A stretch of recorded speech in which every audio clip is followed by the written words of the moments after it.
trouble, flicks it out of the backfield, picked off Kuechly, touchdown! Over the middle, intercepted Chin. Peppers coming back the other way. Leaping grab, Moore, touchdown!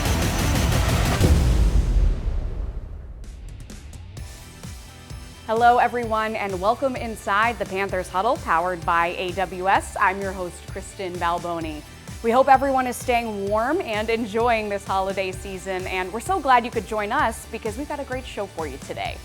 As always, Coach Wilks and Panthers legend Thomas Davis will be joining us right here in studio, and we'll be getting into the holiday spirit with Austin Corbett and the O-line as they give out shopping sprees to local military families. But the big news of the week was Panthers defensive end Brian Burns being named to his second straight Pro Bowl. Carolina is going to need Burns playing at that Pro Bowl level as they host the Detroit Lions this Saturday in what is expected to be the coldest home game in Panthers history. The team was out in the elements this week prepping for Detroit, and quarterback Sam Darnold is ready for these cold, late December games. Playing late in December, it's awesome, to just be able to play in cold weather. It's kind of, as a kid, you dream of it, watching these cold weather games. And the biggest thing for me is just staying patient with everything and, truly taking it one play at a time. If I can continue to do that and just kind of, let the game come to me and not really force anything. Obviously, you got to, pick your spots as a quarterback. Sometimes you got to squeeze them in there, but, I just got to let things come to me during the game and continue to play that way. While Sam is in his second year with the team, someone who's in the midst of their first season with the Panthers is new radio play-by-play announcer Anish Shroff. Anish took over for the longtime voice of the Panthers, Mick Mixon, who retired last season. And for this past game against Pittsburgh, we went behind the scenes with Anish and the rest of the radio crew. Let's take a special look back from the radio booth in this week's Bojangles Rewind.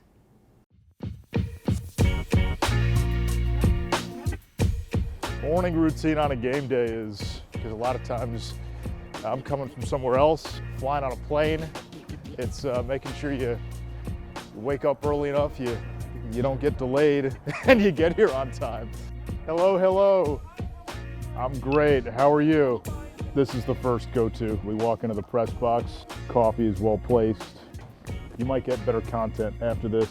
Dude, don't ever dance again. Why? Dude, I can't unsee that. What's happening? How we doing? How old are those? I want to say I was playing for the Saints, but like you just put them on and you can just see everything, and I like things that work. Head down if you want to. I like to just get kind of the feel pregame. On the radio, a lot of it is you're trying to bring sights, sounds, smells to your audience. So when you're down there, how cold is the air? Is the wind blowing? When you're painting a picture, just kind of taking in your surroundings a little bit. You look at the sky, right? So I'm always trying to find, hey, where are we playing? How are we going to describe? So you got a cloudless, glacier blue sky, right? Cold, wispy, wintry air. Sun-spangled Sunday afternoon. So you're just trying to find ways to describe, and sometimes you got to feel it. 2 minutes? All right.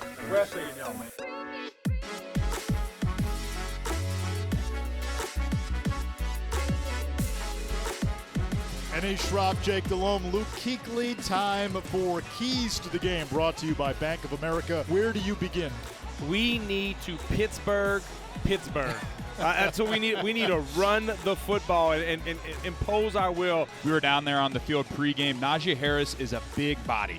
He's big, he's physical. You got to get bodies around him. We got to stop the run, and we have to make Trubisky beat us. Azure blue skies, not a cloud in this uptown Charlotte sky. Panthers come out, black uniforms, black pants, blue trim, silver helmets. Goal line formation, only one wide receiver. Najee Harris, the deep back. Three tight ends to the left. Trubisky under center. The snap, give to Harris, running left side, looking for the edge. He gets it, angling toward the end zone, and he stiff arms Keith Taylor for a touchdown. And Pittsburgh scores on its opening drive, 11 plays, 67 yards. Sam takes the snap. Four-man twist from Pittsburgh. Darnold floats it deep downfield. Marshall's open, makes the catch inside the 10-yard line. and it's 1st and goal, Carolina. The Panthers knocking on the door, looking right. He's flushed, rolling right. Darnold on the move, throws, end zone, incomplete, broken up by Touchdown. Levi Wallace. Touchdown. No, it's caught. That's a touchdown. DJ Moore caught it. It looked like a shoe flew in the air. I think it was his hat or something. Something He flew. threw his hat. Somebody must have went out of bounds. I don't know. Darnold was rolling out to his right. There didn't even seem like there was a window. Yeah, you're right. Yeah, it was a hat that flew. I thought that was the football for a moment. DJ Moore made the catch. Oh, my gosh. And that's a touchdown for DJ Moore, his 3rd catch on the drive. And the Panthers get on the board. That window was hardly open for Sam Darnold. And that's just such a good, strong play by DJ. They have one of their best players on him. He was able to stay strong through there. That's just great play by Sam to make it happen, and then DJ was able to adjust and hit on that front pylon. The snap, the handoff to Warren, running right side and bulldozes into the end zone for a Pittsburgh touchdown. Panthers down by 8. They've got to get the ball back. They'll count on the defense once more. They're looking for the field goal block from 50. Boswell to make it a 2-score game. Kick is up and good. And Pittsburgh gets the win. And Luke, when you talk about what happens now, when you go back to the lab to find that counter, that adjustment. We just got beat. We got beat at our own game today, and I think maybe that'll give us a little humble pie, number one. But number two, it'll also give us some perspective and help us understand that you got to win games in different ways at the end of the season. I just feel like we didn't make enough plays on any one spot on the field today. We enjoyed having you, Luke. Jake, we'll see you in a few weeks. Happy holidays. Merry Christmas to you both. This exclusive presentation of the Carolina Panthers Television Network is brought to you in part by Bank of America, official bank of the Carolina Panthers. Closed captioning for the Panthers Television Network is provided by Charlotte Eye, Ear, Nose, and Throat Associates, helping you enjoy the sights and sounds of the NFL all season long. We're joined now in studio by Coach Wilks. And Coach, you say that the easiest way to get over a loss is to flush it immediately. But what are the things you're taking away from this Steelers game as you implement them and try to, improve on that with the Lions? I think really at this time of the year, you really have to go back to the base fundamentals. And it's not really about the volume. When you look at the game that we had this past week, it really wasn't indicative of who we are as a team. And as a coach, I have to go back and say, okay, what do we need to focus on? And to me, it's just the base fundamentals. It's going back, using our eyes, making sure our eyes are in the right spot, proper hand placement, good pad levels we talk about, and then running our feet on contact. So we didn't create up front, all right, the new line of scrimmage on both sides of the ball as we would normally do in the past. And one thing that you came out and you said, I want to, on Tuesday, get these guys in pads. What does that do for the team as you get ready for this game? Well, what it does, it puts us back into the mindset of being, physical. Mm-hmm. And what we did this week, we went on pads on Wednesday, because I still felt like they were, still, a little tired from the game. Mm-hmm. So we put them back on Wednesday, and I thought we had a great practice. Good to hear you're talking about the line of scrimmage. Offensively, how do you get the run game going against Detroit? What do you want to see? Well, I think, we have to really create a new line of scrimmage. We have to come off the ball, do a great job with our double teams and get to the second level. And our running backs just got to hit the hole and get vertical. Defensively, banged up secondary, how do you stop this high-flying Detroit offense? Well, I think we have to stop it, number one, with a dominant pass rush up front, Our guys got to get to the quarterback. Inside we got to collapse the pocket with Derek and Matt. And then on the outside, Etor and Burns got to do a great job of really bending and turning the corner and getting to golf. Speaking of Burns, Pro Bowl selection for the second straight year this week. What does he have? What does he add to this team beyond what we just see in the games? Well, he brings a different element, just his presence on the field, his leadership in the locker room, being in that D-line room, being in the defensive room. It just speaks volumes of who he is as a player, but most importantly as a person. I've watched him just on the sidelines emerge as a leader, and you forget how young he is. What's that like as a coach to see someone who is so good become a leader before your eyes? Well, it's great because, you want to make sure that your message and your voice is an extension, in that locker room. And he's one of the guys that can continue to deliver that message along with Shaq and different older guys, Moten.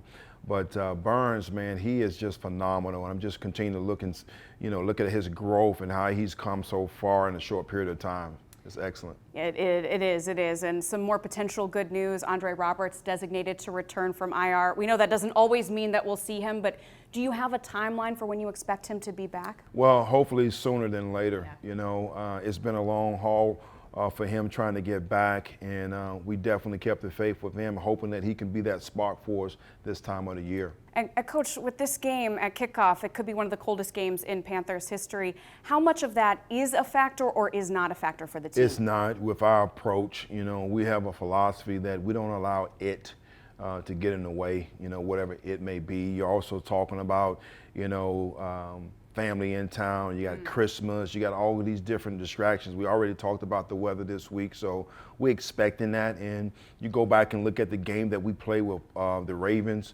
it's pretty cold there. So we're ready to endure whatever comes our way. Can confirm that game was cold because I was bundled up on the sidelines there in Baltimore. Coach, you mentioned Christmas. Not to add to a distraction, but I do want to know, what does the Wilks family do for the holiday season? We just, really fellowship and, love on one another and just really spend some quiet time at the house, opening up gifts. All right, Coach. Well, happy early Merry Christmas, and thank you so much for the time. Merry Christmas to you as well. Thank you.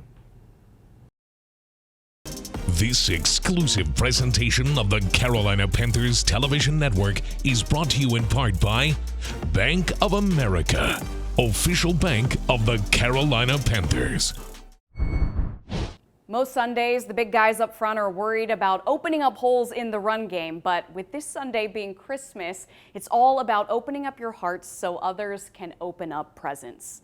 Recently, Austin Corbett and some merry O-line elves got into the holiday spirit by partnering with Academy Sports and Outdoors to provide a $500 shopping spree to some local military families.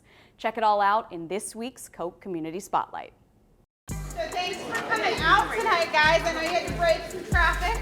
So on behalf of Academy Sports and Outdoors and the Carolina Panthers, you guys will all be getting a $500 gift card as a family to go and do some holiday shopping tonight. Veterans and military have always been a really special part of us, and so really just to thank you all from the bottom of our hearts for everything you do, really allowing us to go out there and live the life that we live. And so really just thank you guys and give you guys some help this holiday season and have some fun tonight. I'm just grateful for it. We do feel the appreciation, and if everybody's like, thank you for your service, when really it's thank you for your appreciation. That's the biggest part. Oh, dang. Careful, man. You got to get a permit for those things. My wife and I were talking about what we want to do this holiday season.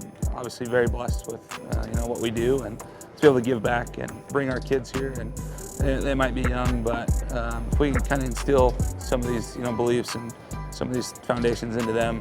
It's a crazy world out there, so if we can just kind of bring some good and do our part for sure. Welcome back. We are here with Panthers legend Thomas Davis. TD, the game against the Steelers was uncharacteristic from what we've come to expect from this Panthers team, both with being able to stop the run and get their own run game going. As a player, if you're trying to get right for this game against the Lions, did you see anything in that game that gives you cause for concern, or is it just like, hey, we got to flush this one and move on, keep doing what we're doing? The only thing that I would really say that I have cause for concern about KB was our inability to get off the field on third down. We have to do a much better job, because we did a good job of getting them in third and long situations, but we didn't do a great job executing down the stretch when it came time to get off the field. And that's one of the things that we're going to absolutely have to fix against this high-powered Detroit Lions offense, because they have a ton of weapons and they have the ability to score a lot of points. When you talk about being able to execute better on third down, get off the field, what does that come down to? Are you practicing certain scenarios in the week? Is that just execution when you get out there, scheme? How do you improve that? You improve it by understanding what teams like to do. You got to understand who the go-to guy is. You can identify that early in the game. And for Pittsburgh, it was Johnson. It was number 18 the whole game. That's who they identified that they wanted to go to. Mitch Trubisky found some comfort in throwing him the ball, and we have to understand that defensively, not only as cornerback that's covering, the linebackers that are getting underneath, you tend to lean towards this guy a little bit more when you know that the quarterback is comfortable in throwing him the ball. Okay, if you're in that locker room, staying with the defense, who are you challenging this week as you look to this Lions game? Who do you want to see step up, position group, person? You know, it has to be the secondary. I mean, I feel like the D-line does a really good job of getting pressure and essentially clogging up the middle, doing the things that they need to do. But this secondary has to do a better job across the board. You know, J.C. Horn, I feel like, has been the most consistent player for us. He's done a great job. But the other guys along the way have to all buy in. We all have to be on one accord when you're out there playing defense in the secondary. Everybody has to communicate. You got to make sure that we're all playing the same defense at the same time. This is one thing that we talked about as linebackers. If we communicate, even if we're all doing the same thing wrong, then we're all going to be right when we watch the film. So that's one of the things that really happens during communication, because if you have one guy playing one defense and you have three other guys playing a different defense, that's when you see big plays happen. That's when you see defensive busts. So it really boils down to communication and literally going out and competing. That's what this game is about. The people that can compete the hardest for the longest are going to win the football game. Yes, they will. All right, when we come back, TD is going to talk about what the Panthers offense can expect from this Lions defense. Don't miss it. Make sure you stay tuned. Just don't think we was as focused as we needed to be on the basic things, like you said, like Coach said, the fundamentals. And the way we get back to it is just emphasizing it, knowing our weapons and utilizing them throughout the practice week, and then carrying it over to Saturday.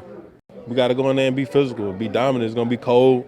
It's going to be a tough game, you know, but we got to go out there and, you know, make it happen. We're going to be at home, so I think, you know, advantage us. Going to be a great matchup. Obviously, have a little bit of personal connection with Aiden, so it'll definitely be fun going out there and work, you know, battling with him. Yeah, they got a great defensive line group. I actually know a couple of guys on that D line, so definitely excited for the matchup.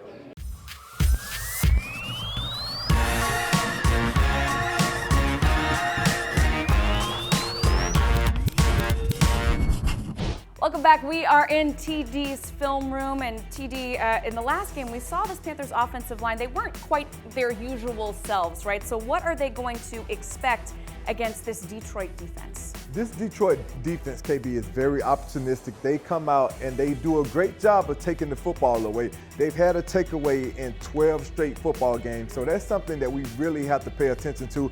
And for the offensive line, they have two really good defensive ends, rookie defensive ends at that are getting the job done. They lead the NFL, 1 and number 2 in sacks for all rookies in the league. So that's something that we're going to have to pay attention to. Aiden Hutchinson, they've done a phenomenal job in the draft of selecting those two players, and this is what they bring to the table. I don't think athletically that they're just that dominant, but they never give up on plays. They work extremely hard. So as we let this play roll right here, you'll see one of the sacks from Aiden Hutchinson and how he gets it. He's stymied. The offensive line does a great job, but he keeps working. He keeps getting after the quarterback. And that's one of the things that our offensive line is going to have to pay attention to. You're going to have to block this guy until the whistle is over, because he's never going to give up on the play. That was a perfect example of, like you said, never giving up. I mean, he just would not take no for an answer on that. And I just talked to you about the two defensive ends that they drafted. This kid, number 59 from the Detroit Lions, he's opportunistic. He's taking advantage of the Jets' mistake. The quarterback held the ball too long, and he got him on the ground. We have to do a great job of making sure that we make quick decisions, get the ball out of our hands, because these guys are getting after the quarterback. And TD, as you said earlier, we know that this offense can put up points. I know you got something for us from this Detroit offense. Yes, they put up points in bunches, and what are they doing down the stretch? They're getting healthy. They are a healthy football team. Jared Goff is probably playing the best football I've seen him play in a very long time. And this kid, Amon-Ra St. Brown, is special. He does it all. They utilize him in the backfield, a lot like a lot like the San Francisco 49ers does with Deebo Samuels, if you had a chance to see him play. He's very strong, he has strong hands, he's not very tall, but he's a very, very competitive player, something that we're definitely gonna have to watch. And this offense, they just continue to just keep getting better. That's something our defense, they're gonna have to lock in and be ready for, because they are a team that does a great job of creating balance. They run the ball very well with Jamal Williams and DeAndre Swift, so we gotta make sure that we're on our A game when we get ready to play these guys, because they are definitely an offensive-driven team.